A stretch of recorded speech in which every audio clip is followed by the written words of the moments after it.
quickly. My fear is that you're not addressing the issue. The issue is the reason we love Nelson Mandela is because he made a deal with the white elites, the power structures, the De Beers, the Oppenheimers, to remain in power, and he wouldn't touch their wealth, he wouldn't share their wealth, and that's why we in England love him, because the press tells us to. He betrayed the people of South Africa. And I'm frightened that unless you actually address the fact that the laws of South Africa doesn't make the corporations share the wealth as the Freedom Charter of 56 demands, my fear is nothing will change.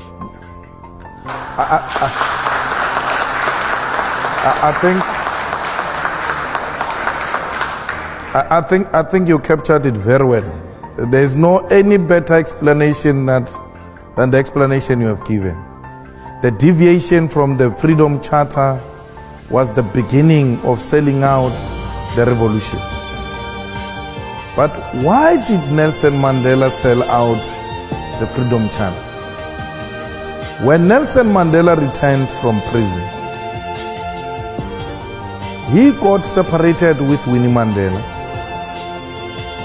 and went to stay in a house of the rich white men.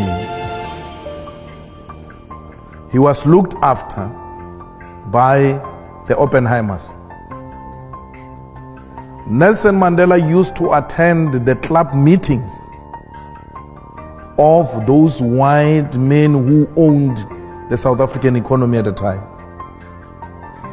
He stayed in their complex. He stayed with them. He stayed in one of their houses.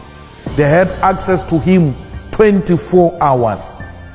And they told him that what he represents will not be achieved.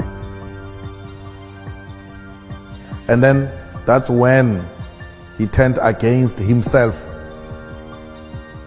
Because the Nelson we are celebrating now is not the Nelson we celebrated before prison and during prison. It's a staged, managed Nelson Mandela who compromised the fundamental principles of the revolution, which are well captured in the Freedom Charter. The EFF subscribed to the Freedom Charter. The Freedom Charter has got a detailed explanation of how everything else is going to be achieved. The Freedom Charter is the Bible of the South African Revolution. Any deviation from that is a sellout position. So, unlike Nelson Mandela, we're doing what Nelson Mandela didn't do.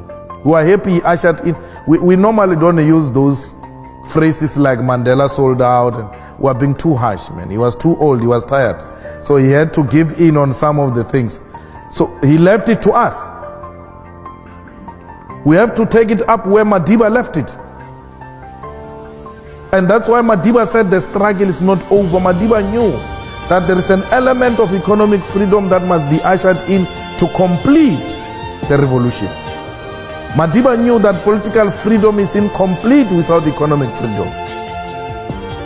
So I wouldn't sit here and say Nelson sold out.